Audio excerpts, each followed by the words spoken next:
In 1955, a soda jerk in Nashville could build you a whole meal for 35 cents, and it took real skill to make. A toasted sandwich, a cola mixed by hand, a slice of pie under glass. That same year, Ray Kroc opened his first McDonald's, and the countdown began.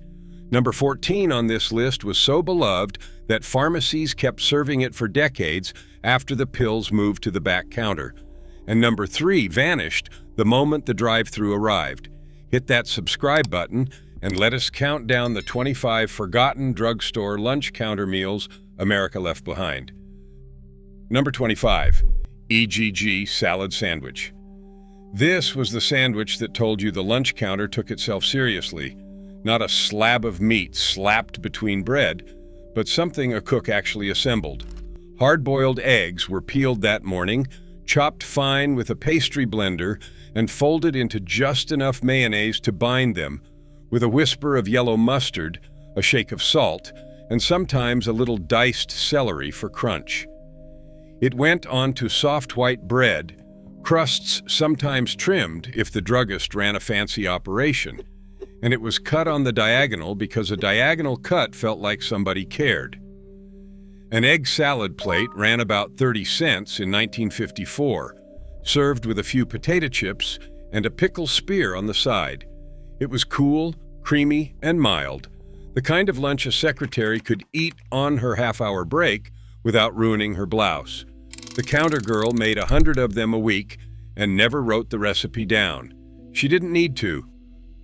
Number 24, toasted cheese. Before it was called grilled cheese, before it came shrink-wrapped and frozen, it was a toasted cheese sandwich made one at a time on a flat griddle behind the counter. 2 slices of white bread, buttered on the outside, a slice or 2 of American cheese in the middle, pressed down under a heavy metal weight until the outside turned deep gold and the cheese oozed out the sides and crisped against the griddle. The soda jerk would flip it with a wide spatula, press it again, and cut it corner to corner so the cheese pulled into strings when you separated the halves. It cost about 20 cents, a dime more if you wanted a cup of tomato soup beside it. The smell of butter hitting a hot griddle carried down the whole aisle, past the aspirin and the hot water bottles, and it pulled people onto those chrome stools without them quite deciding to sit. Simple, hot, perfect. Number 23, pimento cheese sandwich. In the South, no drugstore counter was complete without a crock of pimento cheese in the cooler. Sharp cheddar was grated by hand, mixed with chopped, canned pimentos, a spoonful of mayonnaise, and a little black pepper until it turned into a spreadable orange-red paste that smelled tangy and rich. The counter girl spread it thick on white bread, and if the day was slow, she would griddle it until the cheese went soft and the pimentos warmed through. A pimento cheese sandwich cost about $0.25 and came with a handful of chips. Southerners called it the caviar of the South, not because it was fancy, but because everybody's grandmother made her own version and swore it was the only right one. Textile workers in the Carolinas ate it on their lunch break. Farm wives ordered it while the pharmacist filled a prescription in the back. It was cheap, filling, and unmistakably homemade, even when a stranger made it. Number 22, chocolate malted. This was the drink that separated a real soda fountain from a lunch counter that just happened to sell food. The soda jerk scooped hard vanilla ice cream into a tall metal cup, added cold milk, a long pour of chocolate syrup, and then the magic ingredient, a heaping spoon of malted milk powder that gave the whole thing a toasty, almost nutty depth you could not get any other way. He locked the cup onto a green Hamilton Beach spindle mixer, and it whirred and rattled until the drink turned thick enough to climb the straw. A malted cost about 20 cents and came with the extra still sitting in the metal cup, which meant you really got a drink and a half. Kids counted their pennies for these. Teenagers shared one with 2 straws. The malt powder came in a big brown jar from Horlicks, and when it ran low, the whole town noticed. Milkshakes survived. The real malted mostly did not. Number 21. Cherry phosphate. Long before cherry Coke came in a can, the cherry phosphate was mixed by hand right in front of you, and it was a genuine little piece of chemistry. The soda jerk pumped a shot of cherry syrup into the bottom of a glass, added a few dashes of acid phosphate, a tart, slightly mineral liquid that came in its own bottle behind the counter, then filled the glass with carbonated water straight from the tap and stirred it with a long spoon. The result was bright, fizzy, tart, and sweet all at once, sharper and more refreshing than any bottled soda. A phosphate cost a nickel. On a hot afternoon, farmers coming in from the fields ordered them 2 at a time. The acid phosphate is the part nobody remembers now. It gave the drink a clean, tongue-tingling bite that plain syrup and soda water never had. When bottling took over, the phosphate bottle disappeared from behind the counter, and a whole category of American drink went with it. Number 20. Tuna salad on toast. When the lunch rush hit and people wanted something more substantial than an egg salad, the counter turned to tuna. A can of tuna was drained and flaked, mixed with mayonnaise, minced onion, and a little chopped pickle, then piled onto toast or scooped onto a bed of iceberg lettuce for the ladies watching their figures. If you wanted it hot, the cook laid a slice of American cheese over the tuna and slid the whole open-faced thing under the broiler until the cheese bubbled and browned at the edges, which is how the tuna melt was born, long before any chain claimed it. A can of tuna cost about 25 cents and made 2 or 3 sandwiches. For a working man, a tuna melt with a cup of coffee was a full lunch for under 40 cents. The counter smelled of toast and browning cheese, and the melt came to the plate hot enough to burn to the roof of your mouth, which nobody minded. Number 19. Open-faced hot roast beef with gravy. This was the counter's answer to a home-cooked Sunday dinner on a Tuesday afternoon. Thin slices of roast beef, cut from a roast the cook had cooked that morning, were laid over a single slice of white bread, then buried under a ladle of brown gravy made from the pan drippings. A scoop of mashed potatoes went on the side, and that got gravy too. You ate it with a fork and knife because there was no way to pick it up, and that was the point. It felt like a real meal, the kind a man wanted after a morning of hard work. A hot beef plate ran about 50 cents in the mid-1950s, one of the more expensive things on the board and worth every penny. The gravy soaked into the bread until it went soft and rich at the bottom of the plate. Truck drivers ordered it. Traveling salesmen ordered it. It was comfort you did not have to cook yourself. First pattern break. Here is where the story stops being about food and starts being about a person. The soda jerk was not a fast food worker. He was a craftsman, and often a teenager who had earned his spot behind that marble counter. He knew how many pumps of syrup went into each drink. He knew how to hold the glass at an angle so the carbonated water foamed just right and not over the rim. He could build a banana split in 90 seconds while carrying on 3 conversations. He memorized a private language, a whole slang of orders, so that draw one meant a coffee and burn one, take it through the garden, meant a hamburger with lettuce and tomato. This was a real job with real pride attached to it. The drugstore counter was where a kid learned to work fast, talk to strangers, and take money.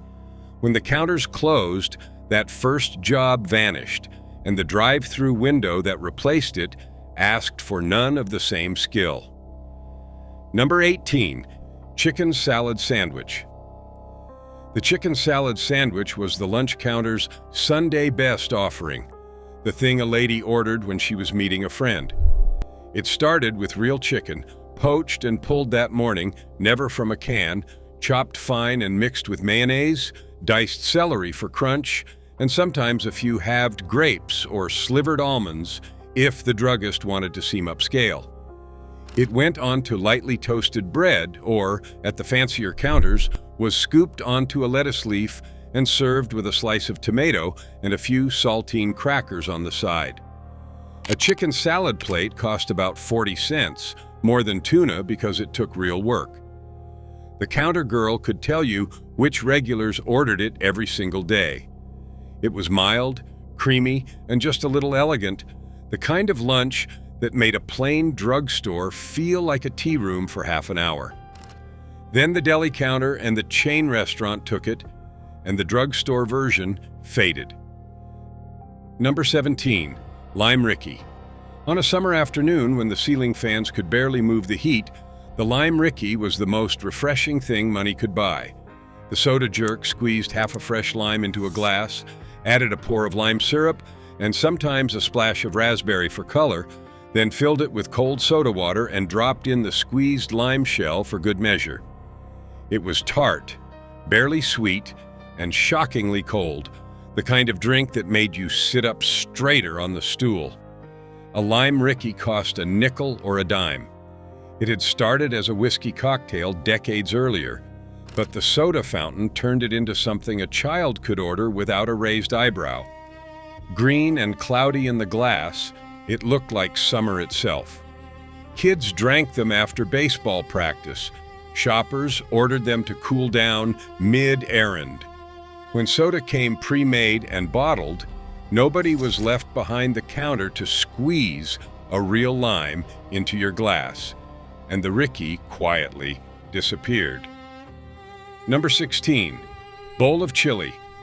Not every drugstore counter was about sweets and dainty sandwiches. Many kept a pot of chili simmering all day, especially in the Midwest and the Southwest, and a bowl of it was one of the best cheap lunches in town. This was not competition chili. It was ground beef browned with onion, a can of tomatoes, chili powder, cumin, and usually a can of beans, stretched to feed as many bowls as possible.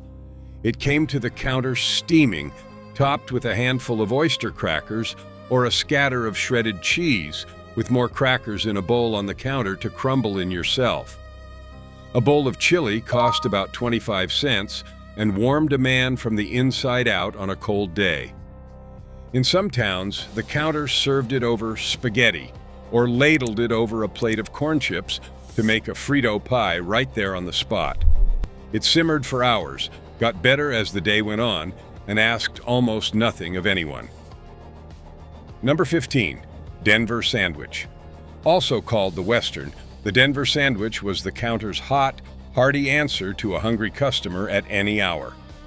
The cook beat a couple of eggs, poured them onto the hot griddle, and folded in diced ham, chopped onion, and green bell pepper, cooking it into a flat, sturdy omelet that could stand up between two slices of toast.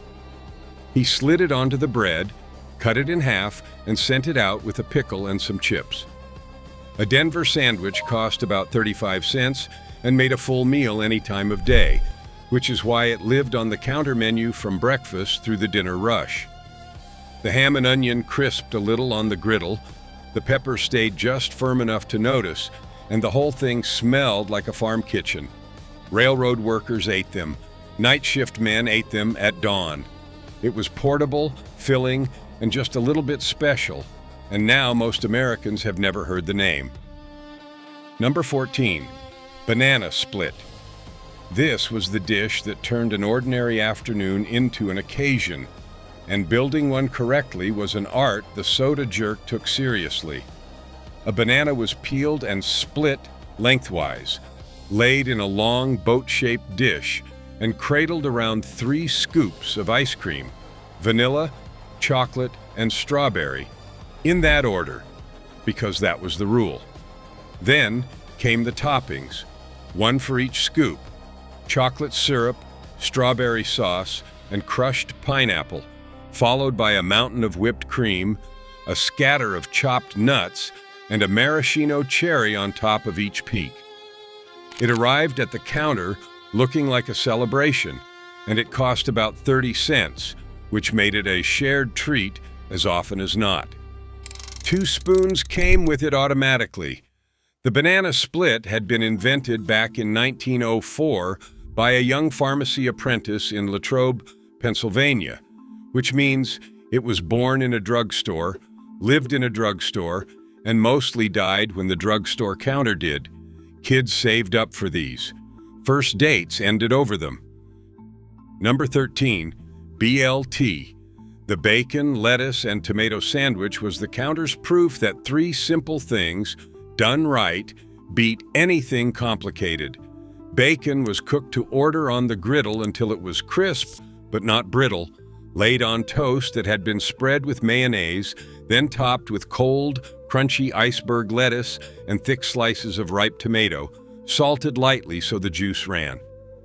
The top slice of toast went on, the sandwich was cut on the diagonal, and it came out with the bacon still warm against the cold lettuce, which is the whole magic of it. A BLT cost about 35 cents, more in winter when good tomatoes were dear.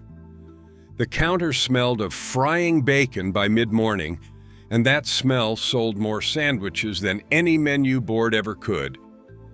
It was the sandwich people ordered when the tomatoes were finally in season, the one that made a plain lunch feel generous.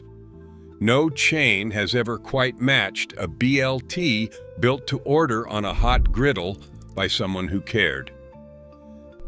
Second pattern break. Here is something the counter did that no restaurant does anymore. It was the town's living room. The drugstore lunch counter was where you ended up whether or not you were hungry. A farmer waiting on a prescription sat down for a coffee and stayed an hour. Teenagers claimed the end stools after school and nursed a single Coke for the price of a nickel. Old men gathered every morning at the same 3 seats to argue about the ball scores.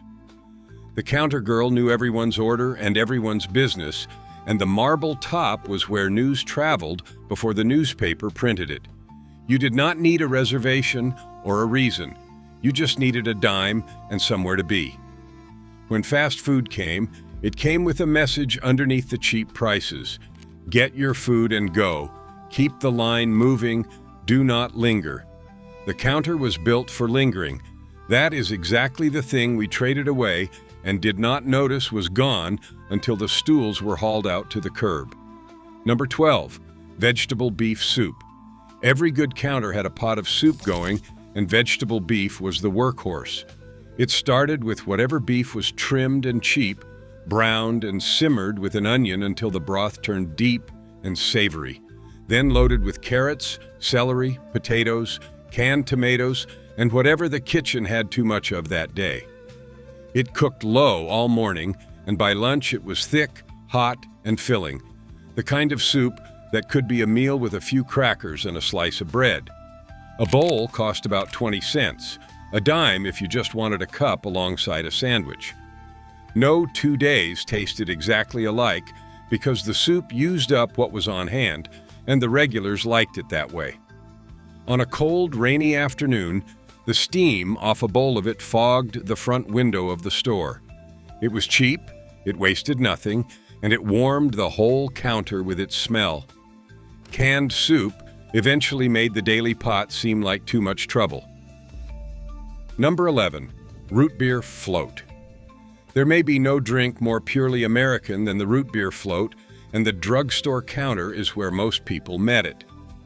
The soda jerk drew cold, foamy root beer from the fountain tap into a tall glass, then dropped in a scoop or two of vanilla ice cream, which sent the foam rising and bubbling over the top in a way that made kids gasp every single time. The cream melted into the root beer to make a sweet, frothy layer at the top, while the ice cream held its shape below, so you got 2 textures in one glass.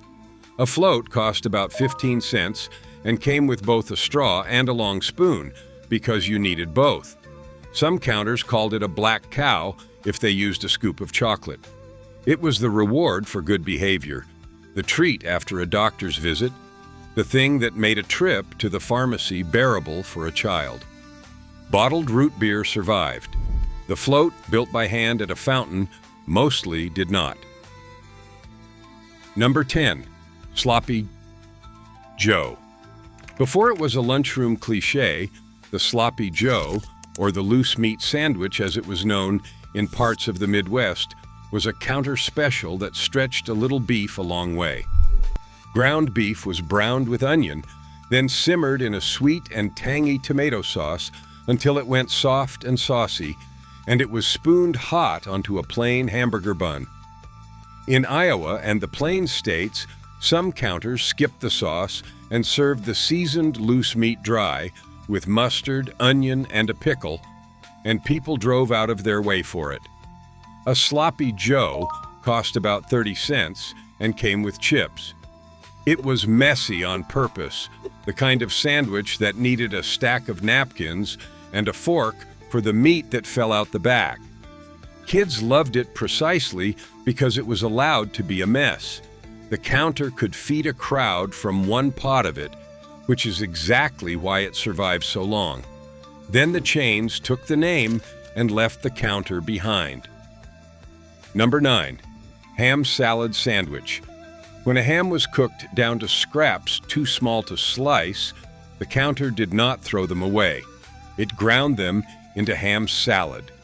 The leftover ham was run through a hand grinder mixed with mayonnaise, a little sweet pickle relish, and a dab of mustard until it turned into a pink, spreadable filling that tasted like the ham but went twice as far. It went onto soft white bread, cut in triangles, and served with chips and a pickle.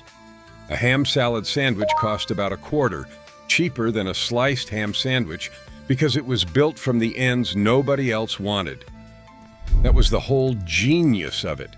Nothing was wasted. The relish made it sweet, the ham made it savory, and it held together well enough to sit in the cooler for the lunch rush.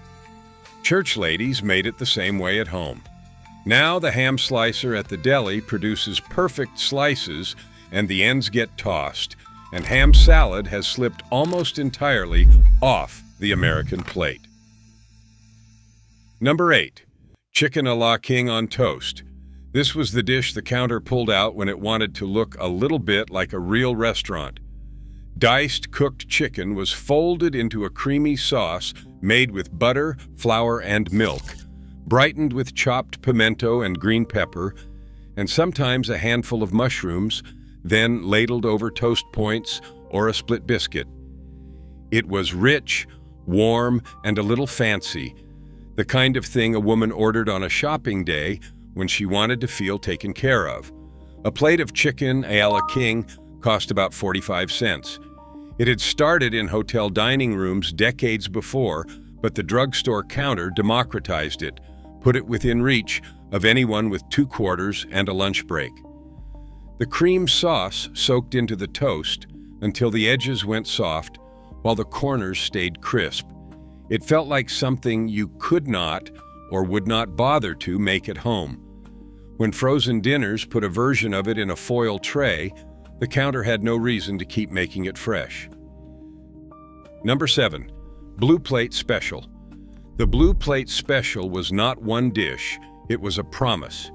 For a single low price, usually around 50 cents, you got a hot meal on a divided plate, one section for the meat, one for the potatoes, one for the vegetable, no substitutions, no menu, just whatever the cook had made that day. Most often it was meatloaf, a thick slice of it, browned on top, with mashed potatoes and gravy and a scoop of canned corn or green beans. On other days it was Salisbury steak, or a pork chop or liver and onions. The plate itself often really was blue, with those built-in dividers, so the gravy did not run into the peas. Working men could count on it. You did not have to think, you did not have to choose, you just sat down and said, "Give me the special," and a full dinner appeared.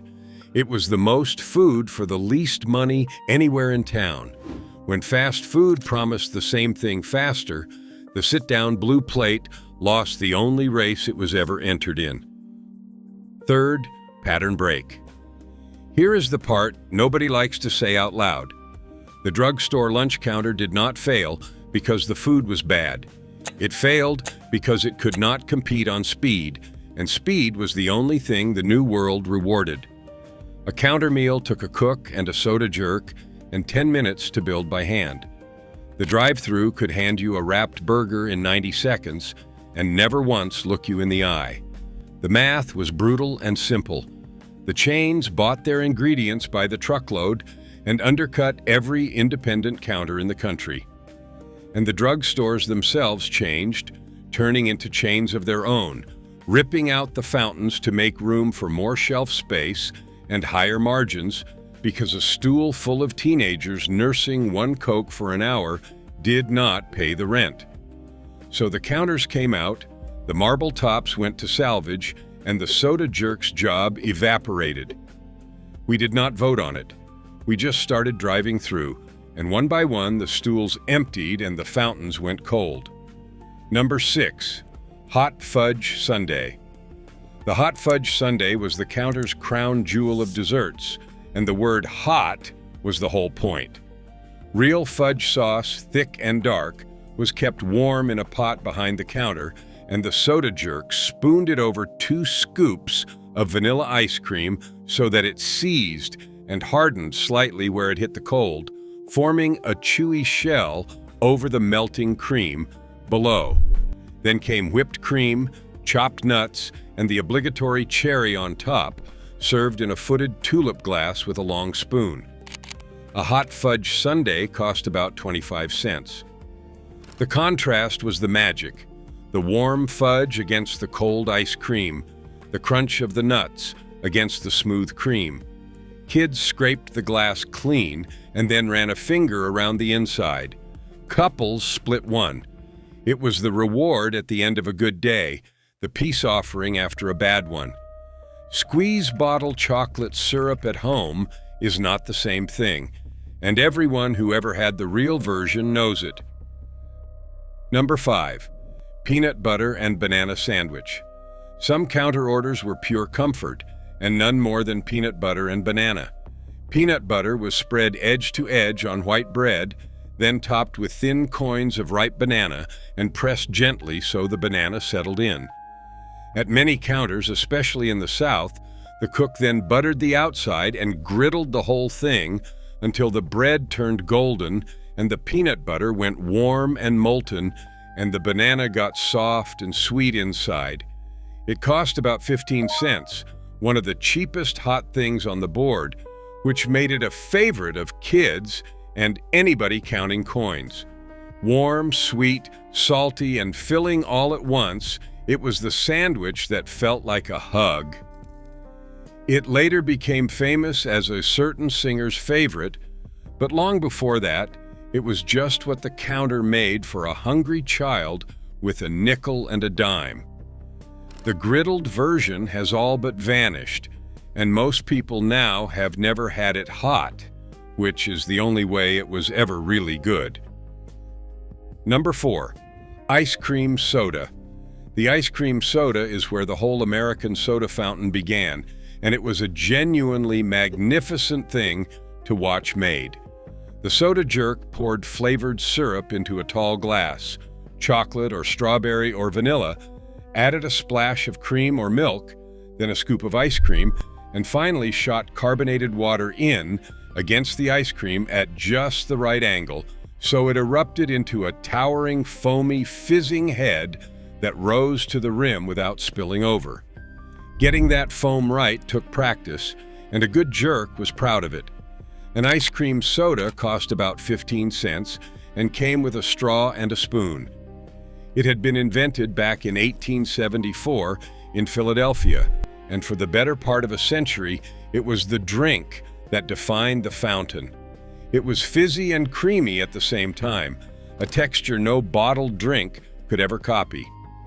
When the fountains were torn out, the ice cream soda went with them, because it simply cannot exist without someone standing there to build it fresh. Number 3. Green River.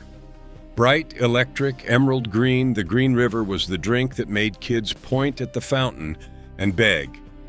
It was a lime-flavored soda, sweet and tart, first mixed up in Chicago around 1919, and at the drugstore counter it was drawn fresh, syrup and carbonated water combined right in the glass over ice. In the Midwest, It rivaled Coca-Cola for a child's affection, partly because of that impossible color and partly because it tasted like sweet, cold summer. A Green River cost a nickel. It came in especially handy during Prohibition, when drugstore soda fountains boomed as one of the few respectable places left to sit and drink something, and a glowing green lime soda felt like a small act of celebration. Kids drank them until their tongues turned green and then showed each other proudly.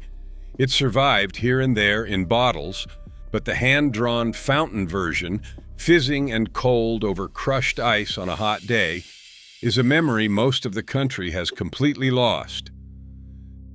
Number 2, EGG Cream. Here is the great trick of the drugstore counter. The egg cream contains no egg and no cream, and it is one of the most beloved drinks New York ever produced. The soda jerk poured an inch of cold milk into a tall glass, added a generous squirt of chocolate syrup, and then, holding the seltzer spout close, shot carbonated water straight down into the milk so hard that it whipped up a thick, white, foamy head on top of a dark chocolate body below. The whole thing had to be drunk fast before the foam fell, which is why it was made to order and never sat waiting. An egg cream cost a nickel. In Brooklyn and the Bronx, every candy store and drugstore counter had its own guy who made the best one in the neighborhood, and people argued about it the way other towns argued about barbecue. It was sweet, cold, fizzy, and gone in a minute.